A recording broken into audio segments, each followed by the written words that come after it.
One, two, three, funk it.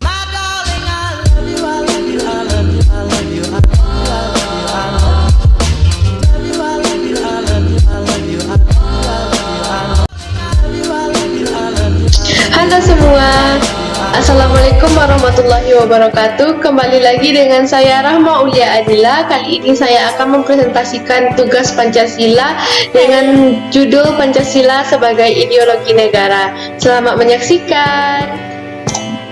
Baiklah, saya akan memulai presentasi saya dengan judul Pancasila sebagai Ideologi Negara. Pada presentasi kali ini saya akan membawakan 3 materi. Untuk materi pertama saya akan membahas pengertian ideologi.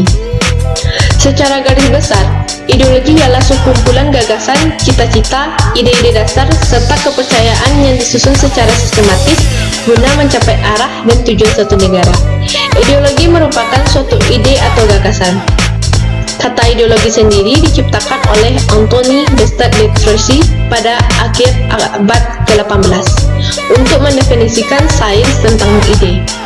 Ideologi adalah prinsip yang dijadikan dasar untuk memberikan arah dan tujuan yang ingin dicapai dalam melangsungkan dan mengembangkan kehidupan nasional suatu negara atau bangsa. Untuk materi kedua, saya akan membahas Pancasila sebagai ideologi negara. Pancasila sebagai ideologi berarti Pancasila merupakan landasan ide, gagasan yang fundamental dalam proses penyelenggaraan tata pemerintahan suatu negara, mengatur bagaimana suatu sistem itu dijalankan. Visi dari kehidupan berbangsa dan bernegara di Indonesia ialah terwujudnya kehidupan yang menjunjung tinggi ketuhanan, nilai kemanusiaan, persatuan, kerakyatan, serta nilai keadilan. Seluruh warga negara Indonesia menjadikan Pancasila sebagai dasar sistem kenegaraan. Selanjutnya saya akan membahas fungsi Pancasila sebagai ideologi negara. Yang pertama fungsinya yaitu mempersatukan bangsa, memelihara, dan mengukuhkan persatuan dan kesatuan itu. Fungsi ini sangatlah penting bagi bangsa Indonesia karena sebagai masyarakat majemuk seringkali terancam perpecahan. Kedua, membimbing dan mengarahkan bangsa menuju tujuannya. Pancasila memberikan gambaran cita-cita bangsa Indonesia sekaligus menjadi sumber motivasi dan tekad perjuangan mencapai cita-cita. Menggerakkan bangsa melaksanakan pembangunan nasional sebagai pengalaman Pancasila. Ketiga, memberikan tekad untuk memelihara dan mengembangkan identitas bangsa. Pancasila menjadi gambaran identitas bangsa Indonesia, sekaligus memberi dorongan bagi bangsa terhadap karakter building berdasarkan Pancasila. Yang keempat, menyoroti kenyataan yang ada dan mengkritisi upaya perwujudan cita-cita yang terkandung dalam Pancasila. Pancasila menjadi ukuran untuk melakukan kritik mengenai keadaan bangsa dan negara. Selanjutnya saya akan membahas nilai Pancasila sebagai ideologi negara.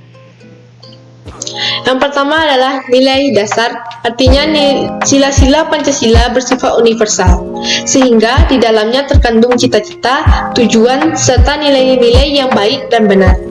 Sebuah nilai yang mendasarkan, yang relatif, tetap, dan tidak berubah, dan ini terdapat dalam isi kelima sila Pancasila. Yang kedua yaitu nilai instrumental. Artinya, Pancasila dapat dijabarkan lebih lanjut secara kreatif dan dinamis, sehingga dapat diterapkan dalam kehidupan sehari-hari dengan catatan nilai-nilai penjabarannya tidak bertentangan dengan nilai-nilai dasar Pancasila. Yang ketiga yaitu nilai praktis. Artinya, Pancasila dapat menerapkan nilai real dalam kehidupan sehari-hari, perwujudan nilai instrumen dalam bentuk nyata di dalam kehidupan bermasyarakat, berbangsa, maupun bernegara. Dalam perwujudannya, nilai praktis bersifat abstrak, misalnya saling menghormati, bekerjasama, dan kerukunan antar sesama. Selanjutnya saya akan membahas dimensi Pancasila sebagai ideologi negara. Yang pertama yaitu dimensi realita. Artinya, nilai-nilai dasar yang terkandung dalam ideologi itu secara real berakar dan hidup dalam masyarakat atau bangsanya, yaitu mencerminkan kenyataan hidup yang ada di dalam masyarakat di mana ideologi itu muncul untuk pertama kalinya. Yang kedua, dimensi idealisme. Artinya, kualitas ideologi yang terkandung dalam nilai dasar itu mampu memberikan harapan kepada kelompok dan masyarakat tentang masa depan yang lebih baik. Yang ketiga, dimensi fleksibilitas atau dimensi pengembangan, artinya kemampuan ideologi dan dalam mempengaruhi dan menyesuaikan diri dengan perkembangan masyarakat. Selanjutnya saya akan membahas keunggulan Pancasila sebagai ideologi negara. Keunggulan ideologi Pancasila memiliki 7 keunggulan. Yang pertama, memiliki sifat-sifat positif yang dimiliki ideologi-ideologi lain yang ada di dunia. Yang kedua, membela rakyat. Yang ketiga, peran serta negara tidak membuat rakyat menderita. Keempat, seluruh komponen masyarakat saling memiliki keterikatan. Yang kelima, bersifat terbuka. Yang keenam, memiliki kebebasan kepada rakyat dalam berpolitik dan beragama. Yang ketujuh, menjunjung tinggi hak asasi manusia tanpa menghilangkan hak orang lain. Selanjutnya saya akan membahas faktor Pancasila sebagai ideologi negara. Faktor-faktor yang mendasari Pancasila dipilih sebagai ideologi memiliki 3 faktor. Yang pertama, Pancasila merupakan ide-ide para pahlawan bangsa. Yang kedua, Pancasila merupakan sumber dari segala sumber hukum. Yang ketiga, Pancasila merupakan aturan paling utama pada bangsa Indonesia. Baiklah, materi terakhir, yaitu materi yang ketiga, saya akan membahas Pancasila dan ideologi dunia. Macam-macam ideologi dunia memiliki 8 ideologi. Yang pertama yaitu ideologi kapitalisme, yaitu menekankan kepada pengusaha modal untuk pihak swasta yang dimana negara tidak berhak mengatur atau membuat undang-undang yang dapat mempersulit jalannya usaha mereka. Yang kedua, ideologi liberalisme. Ideologi ini menganggap bahwa setiap orang harus memperoleh kesempatan yang sama dalam mencapai sesuatu. Setiap individu berhak untuk menentukan sendiri berbagai hak umum seperti hak politik, hak beragama, dan berbagai hak lainnya. Yang ketiga, ideologi Marxisme. Ideologi Marxisme lahir berkat anggapan ideologi kapitalisme yang dianggap sebagai kesalahan yang besar karena akan semakin memperkaya pemilik modal dengan mengorbankan nasib kaum buruh yang menyedihkan. Pada sistem kapitalisme, buruh dipaksa bekerja berjam-jam dengan upah yang minim. Hal ini karena prinsip kapitalisme yaitu profit sebanyak-banyaknya dan modal seminimal mungkin. Yang keempat yaitu ideologi sosialisme, dapat diidentifikasikan dengan ideologi komunisme. Hal ini karena prinsip yang mendasar yaitu sama-sama akan mengutamakan segala kepemilikannya secara bersama-sama dan tidak mengakui adanya kepemilikan individu. Yang kelima yaitu ideologi nasionalisme. Ideologi ini akan menitikberatkan kepada kedaulatan negara sebagai hal yang mutlak dan tidak boleh diganggu oleh pihak manapun.